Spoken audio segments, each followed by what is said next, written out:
Hey guys, what's up? We are back here with another video today, and today we are doing the Notre Dame schedule and roster breakdown. So as always, make sure to hit that subscribe button, like button down below. Make sure that you are subscribed to both my channel, Chicago Sports Network, and I am joined today by Stat Sheet Sports, so make sure that you are subscribed on his channel as well.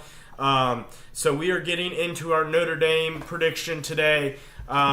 We just finished up the Clemson one, so if you want to go watch that, you are more than welcome to.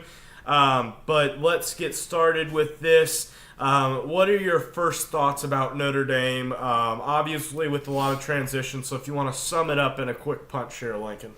Yeah, Notre Dame, a lot of transition. Obviously Brian Kelly gone, Marcus Freeman in. They also lose Kyle Hamilton, who was just a monster at safety. They lose Kyron Williams, the running back, and they lose Jack Cohn. I don't know how big of a loss that is. You definitely lose experience as Tyler Buckner comes in. He only threw 35 passes last year, so not a whole lot of experience there. But I think he definitely has more potential than Jack Cohn does. I mean, Cohn was just concrete feet in the pocket. If once he drops back, he's not moving. Yeah. So if you can get to him, you can get him. Whereas Buckner, he can evade the pocket.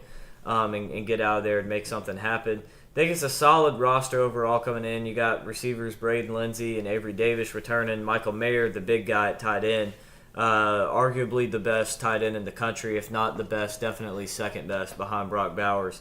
And then you return the entire offensive line except the right tackle, and that will be filled by freshman Blake Fisher. The only thing that I will point out about the right tackle position is Fisher did play that position. Yeah. Like, it was split between the two, so it was he's redshirt freshman, but yes, you kind of lost a right tackle with Josh, whatever his name is that I cannot think of, even though I'm a Notre Dame fan. I guess it's bad. But, like, you're not... Yes, he wasn't a full-time starter last year, but you basically returned your offensive line. I think just the biggest key going into the season for Notre Dame is Tyler Buckner and how he plays. We know the defense is going to be solid. We know the offensive line is going to be good. My only thing is how we know Michael Mayer is going to be good. Is how does Tyler Buckner play and how do these receivers play? Is there going to be a downfield passing game for Notre Dame, or is it going to be a lot of short passes and runs? That'll be something to watch. And we know the running backs are going to be good with Chris Tyree and Logan Diggs. And Buckner should still be good in the run game. I'm just interested to see how he does in the pass game. Last season, going 21 of 35, 300 yards, 3 touchdowns, 3 interceptions. So not the best. Obviously, his line could be better, but it's not a terrible line either for a guy who was a true freshman last year. So, basically, I'm not going to say too many of my thoughts because I'll make a record prediction later this week. But, so, Marcus Freeman, what are your initial thoughts, especially with technically, depending on what site you're looking at, the number 1 recruiting class in 2023 and the number 1 in 2024 with the additions this weekend? I think Marcus Freeman definitely brings something to the table that Brian Kelly couldn't, and that is recruiting. Kelly never recruited. He was always a good recruiter, but he was never at the level that Marcus Freeman was. Never elite. Yeah, and even Notre Dame, when Brian Kelly was, when Freeman was the defensive coordinator, they still weren't recruiting, at least on the offensive side of the ball, as well as they are now under Freeman. So he brings that to the table, not just being able to recruit defensively, but also get those guys on offense as well. Like getting C.J. Carr and stuff like that. Yeah. That is... I just think the biggest question for Freeman is he as good of an in-game coach as Brian Kelly is? We haven't really got to see that aspect of it yet. I mean, we saw him lose the bowl game 37-35 last year, but that's just one game, small sample size. So that's the only thing I need to see from Marcus Freeman is how good of an in-game coach he is to see. Because obviously Brian Kelly's a pretty good in-game coach. He's a good CEO. That's what he was good at. He wasn't good at recruiting. And he was a good-ish in-game coach. He didn't make great in-game adjustments or didn't do a great job of motivating people for big games. Yeah. I think Marcus Freeman would do a great job at motivating people for big games, just knowing his personality and knowing the type videos that have come out of Notre Dame and stuff like that. So, To quickly go over the roster here, the defense is pretty stacked. But the offense has a lot of question marks outside of the offensive line in the tight end position. To go over the defense quickly, we'll start with that and then move to the offense. Defensive line is elite this year with Riley Mills, Jason Adamiola, Howard Cross, and Isaiah Foskey. All of those guys bring back a lot of depth and a lot of potential, especially with Foskey. Foskey could be a top 10 pick if he performs this year as well as he possibly could, because last year, let me see if I can find Foskey's line. There he is. He had 11 sacks last year. So if he could get 15 sacks, he definitely has the athletic frame. You're looking at a possible top 10 pick. Definitely needs to get some more TFLs, though. Only had 1.5 of those. See him get the running back down the backfield. Correct, yes. And then I'm very excited. Riley Mills should be somebody that is a star potential. I don't think he will be super great, like a Isaiah Foskey level, but definitely contribute well. Your linebackers are returning, and J.D. Bertrand, Bo Bowers, Jack Kaiser. You have a lot of depth there. And then you also have the star kid and Jalen Sneed coming in, the former 5-star from South Carolina. That could be interesting. And then your secondary with Cam Hart, Clarence Lewis, Houston Griffith, and Brandon Joseph, the transfer from Northwestern, looks to be good and have good depth. But it is a little bit untested in the safety position with the loss of Kyle Hamilton. What do you think about this defense? Do you think that this is a top 10 unit in the country? I think it's top 10. We'll have to wait and see if it is top 5 level, but I think it's definitely top 10. You mentioned Brandon Joseph. He's a good safety, but he's not a Kyle Hamilton. He's not a guy that's going to go from the far hash all the way to the sideline and make an interception like Kyle Hamilton did.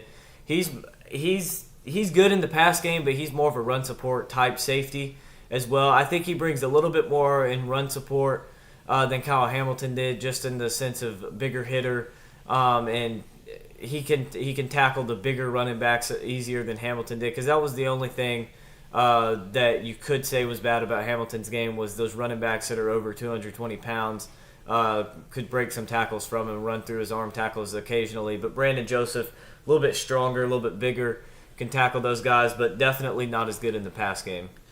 So now moving on to the offense, the key is the quarterback position, but I'll give my analysis in a second. Offensive line, really going to be elite this year and really going to be elite for years to come. It's a really young one outside of Jared Patterson at center. You have... And Josh Lugg. Yes, Josh Lugg. But the other thing is with Josh Lugg, I could possibly see a guy like, what's his name? Let's see here. Where is he? Rocco Spindler. Rocco Spindler could, the former 4-star guard, I could see him getting some snaps this year and maybe taking that spot, but we'll see. But it is a pretty young offensive line, especially at the tackle positions with Joe Alt and Blake Fisher, two guys that have a lot of promising start in them.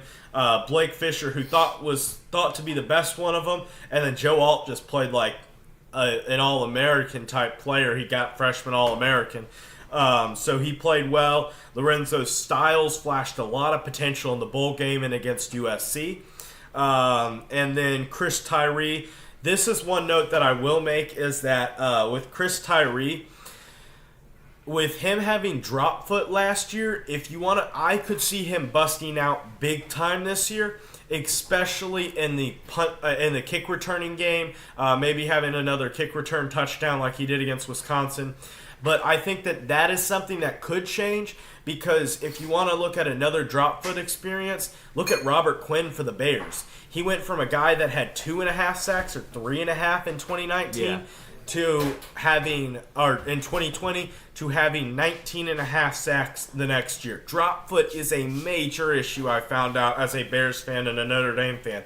It really affects your ability to rush, to have explosiveness, and that's literally what Chris Tyree is. He was the explosive guy.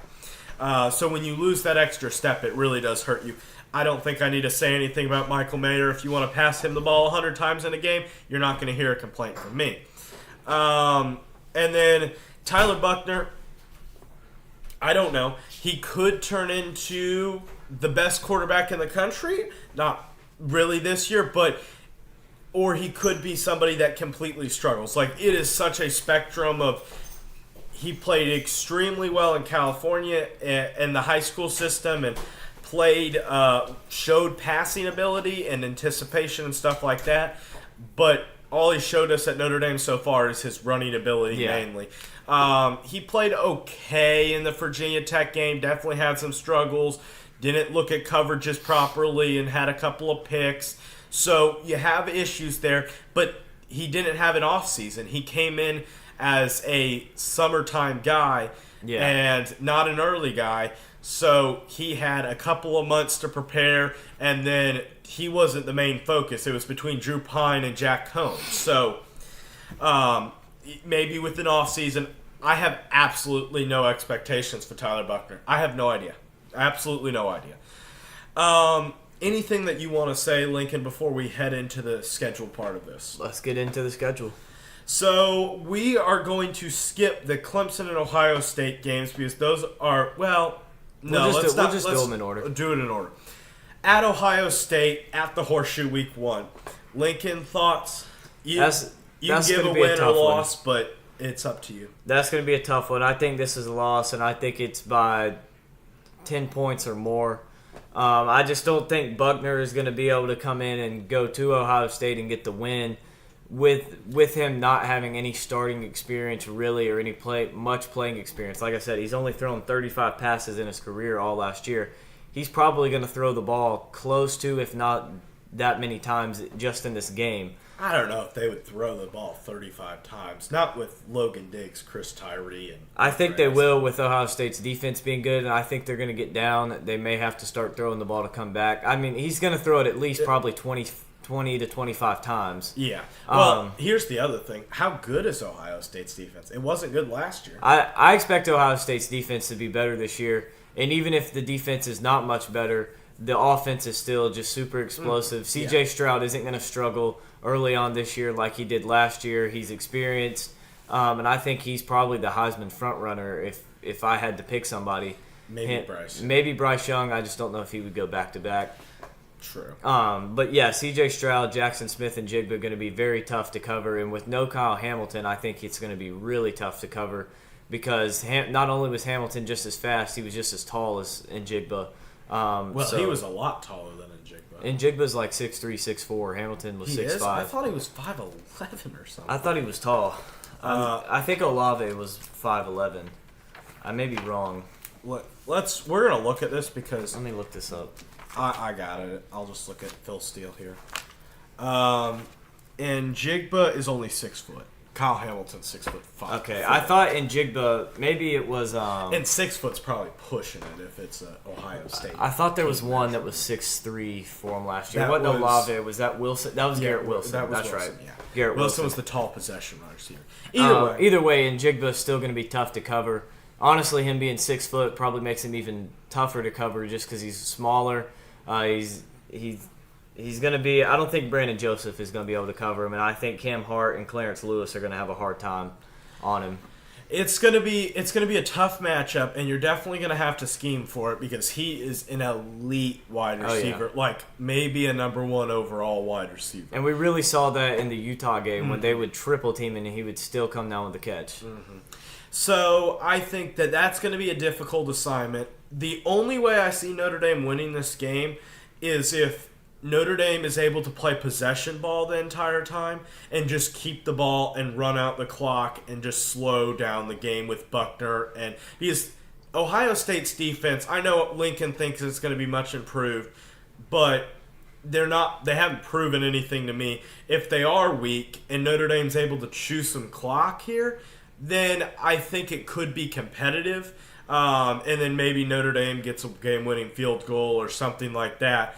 I don't think Notre Dame wins the game. It's going to be an extremely tough one to win with Marcus Freeman being basically his first game as head coach. I guess you could count the Fiesta Bowl, but it wasn't his coaching staff, it wasn't really his players and stuff like that. So yeah.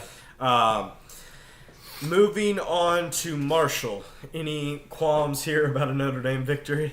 I think Notre Dame's going to win this one easily. I don't think there will be any problem with that. I think Marshall is going to not stand a chance in this one. Okay, agree. I don't think they'll be able to stop the run game. California, any notes? Because I really they're not kind of the same story. Not going to be able to stop the run game. Not going to be able to move the ball on the Notre Dame defense. So, At North Carolina, this should be an interesting matchup. It is. It is a matchup that Notre Dame has beaten North Carolina at. And it hasn't come down to the last play, but it's definitely been one where I've had a sweat for a couple of quarters about, like, are we sure about this game? Are we sure we're going to win it? It wasn't a guaranteed victory, but it definitely wasn't one that was down to the wire. This is a game I could see Notre Dame losing, but with it being week 4 of the season, I just don't see North Carolina being ready. They have a new quarterback in Drake May. Now, if Buckner comes out and he struggles, plays like DJ did last year for Clemson, then I could see North Carolina winning this game if Drake May is playing good. But I think Notre Dame is going to win the game. I think Notre Dame's defense is much better than UNC's, and Notre Dame's offense and offensive line and Michael Mayer. The support foundation system is good enough that it should be better than North Carolina. So. Yeah. Then you have a bye week, and then you play one of the more interesting games of your schedule, an underratedly tough matchup against BYU. BYU is going to be a tough one. It's in Las Vegas, so I expect it to be about a 50-50 crowd since Notre Dame travels well. Maybe BYU will have a couple extra fans there since it is a little bit closer, but again, Notre Dame travels very well, or maybe really doesn't. There's a lot of fans that live all over the country that don't live near South Bend, so... what do you think about this BYU game? I think this is another game that I could see Notre Dame losing. I think it's a trap game, but I think they'll come out on top. I just think they have too much for BYU. Yeah, BYU definitely does have a good roster, but it will be interesting to see what happens. But BYU also has a tough schedule with Baylor, Oregon, and Notre Dame, and Arkansas. And Liberty. Ooh, that is a tough schedule. BYU does have a good quarterback, though, Jaron Hall, who is proven. So I think coming into the season, BYU definitely has the more proven quarterback. Mm-hmm. But I think Buckner will be good enough. And I think, like you said, just the people around him, I think, will be good enough to get... And Notre Dame does come off a bye. Yeah, and they come off the bye week there. So, yeah, I think it'll be good enough. They'll be good enough to get the win there. Moving on to Stanford. I am so excited about this game. It's a game that I get to go to. It's my first game at Notre Dame Stadium, so I'm extremely excited about that. Lincoln, any thoughts other than David Shaw will probably be fired at the end of the season? He'll probably be fired, and I don't see Notre Dame having any problem winning this game. No, I don't either. UNLV. Once again, I don't see any problem with them winning this game. No, Notre Dame's not a quote-unquote non-conference games is what I call them, in that the UNLV, the California, the Marshall games are all nothing. Then you have at Syracuse. Syracuse is going to be one of those games that I think is a tricky game, not because they're good, but because they have a couple good pieces, and next week you get Clemson. So there could be, looking ahead. I think Marcus Freeman is not going to allow that or encourage the looking ahead to Clemson. But I do think that Syracuse could pull the upset, although I don't think they will. It could be a close game, but I don't think so. I mean, Syracuse does return the entire back half of that defense. All 8 of them just lose the 3D linemen, and they return 8 on offense. Their 2 best receivers and the big guy, Sean Tucker, who ran for 1,500 yards last year and 12 touchdowns, 6 yards a carry. So I think it's a potential trap game, but I don't think so. I don't see much issue as long as you can stop the run game. The run game's not going to be easy to stop, but other than that, it's not going to be a difficult matchup there. And Notre Dame has not had struggles against Syracuse whatsoever. Yeah. They've beaten the living tars out of them. Even when Syracuse was good, they beat them 36-3. So, Clemson, let's make this quick because we will discuss this later a lot more in depth, and we'll probably have a live stream of that game because me and him are going to be talking about that a lot. Whether we can get in person or if we have to do it virtually live stream, we will have a live stream together and be on there for sure. But Clemson, I'm excited for this game. I think this is going to be a tough game either way. I think it's going to be a closer one either way. I could see either team pull away towards the end of the game. Like, let's say Clemson's winning by 3. Notre Dame goes for it on 4th down because they have to from their own territory. Then Clemson gets a touchdown after that. Then I could see it being a 10-point game like that. But I think this game is going to go down to the wire. I think it'll be a lot like it was in 2020, not like it was in the ACC championship of that year. I think Clemson's going to win this game. Their defense is better. And I have more confidence in Clemson's offense, particularly the receivers, than I do in Notre Dame. And I think DJ or Klubnik is going to be better than Buckner. Well, I will say this. I think I don't have any trust in DJ whatsoever. I think that Buckner is an unknown, but I think DJ is a worse in the sense that he looked bad last year. Yeah. Maybe he could improve, but Buckner didn't show me anything bad last year. It's just he didn't show me anything last year. I think DJ's in a little better of a spot when it comes to what they've proved because DJ has at least shown us the potential that he has back in 2020 during the 2 games, whereas Buckner, we really don't know what he could be at all.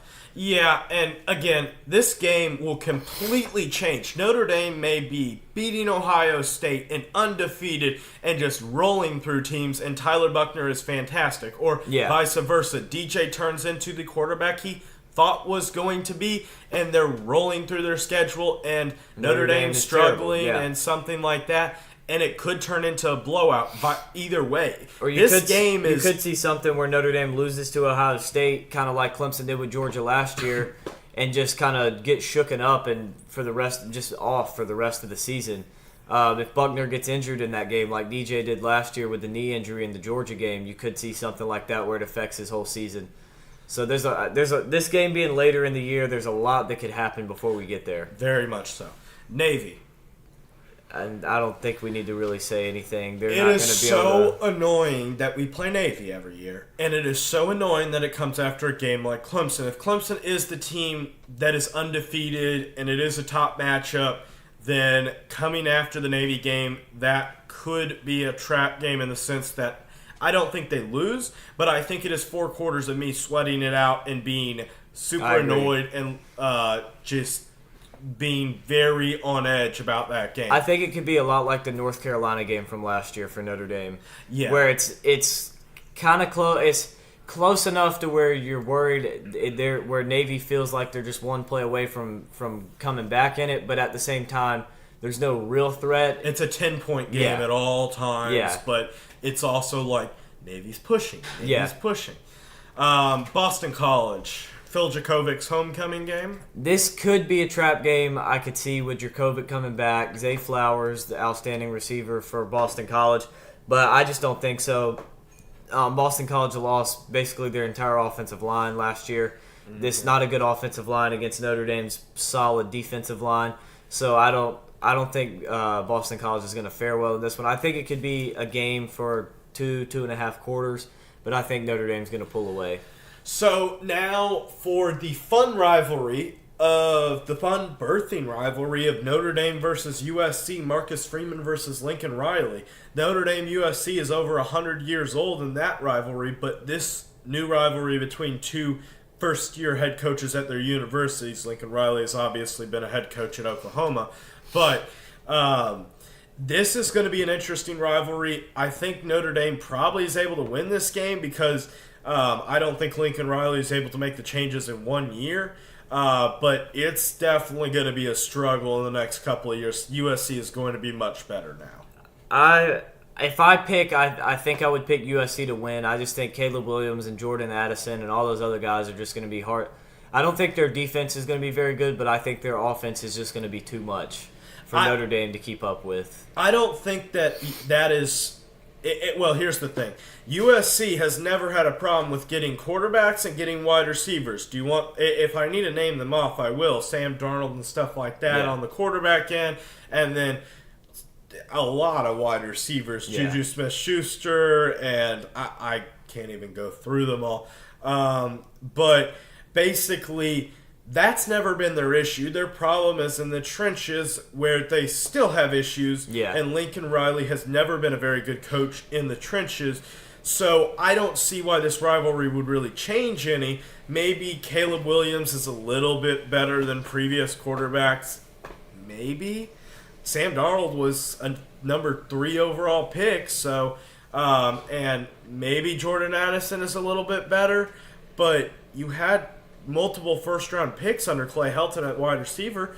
So I think the main thing is Lincoln Riley is a better offensive coach than Clay Helton. Oh, he definitely is. That's why I think it's different this time around.